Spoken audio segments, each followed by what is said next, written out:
നമസ്കാരം. സോ ഇന്നൊരു basic question answer ചെയ്യാനാണ് ഞാൻ വന്നത്. ലൈക്ക് എന്നോട് പല ആൾക്കാരും ചോദിക്കാറുണ്ട്, സ്റ്റോക്ക് മാർക്കറ്റ് ഗാംബ്ലിംഗ് ആണോ അല്ലയോ എന്ന്.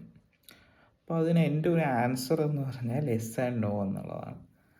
ഫോർ എക്സാമ്പിൾ, ഇപ്പം നമുക്ക് സ്റ്റോക്ക് മാർക്കറ്റിലേക്ക് മ്യൂച്വൽ ഫണ്ട്സ് വഴിയോ ഓർ ഇൻഡെക്സ് ഫണ്ട്സ് വഴിയോ ഇൻവെസ്റ്റ് ചെയ്യാം. അപ്പം നമ്മൾ എന്താണ് ചെയ്യുന്നത്?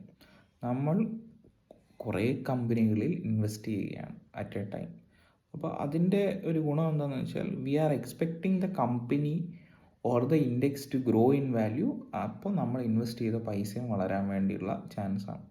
അതെന്ന് പറഞ്ഞാൽ ഒരു വൺ ഓഫ് ബെറ്റ് അല്ല. നമ്മൾ ആക്ച്വലി ഒരു ഗ്രൂപ്പ് ഓഫ് കമ്പനീസ് അല്ലെങ്കിൽ ഒരു ബിഗ് സെറ്റ് ഓഫ് കമ്പനീസിൽ നമ്മൾ ട്രസ്റ്റ് ചെയ്തിട്ട് നമ്മൾ അതിലേക്ക് പൈസ ഇടുന്നതാണ്.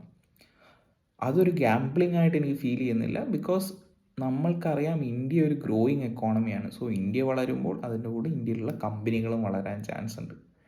പിന്നെ സ്റ്റോക്ക് മാർക്കറ്റ് ഗാംബ്ലിംഗ് ആവുന്നത് എപ്പോഴാണ്?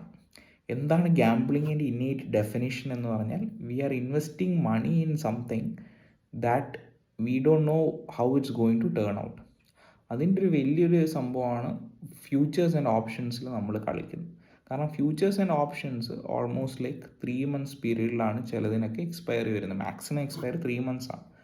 അപ്പോൾ അങ്ങനത്തെ ഒരു കേസിൽ നമ്മൾ പൈസ ഇടുമ്പോൾ നാളെ എന്താണ് ട്രംപിന് തോന്നുന്നതെന്ന് നമുക്ക് അറിയാൻ പറ്റില്ല.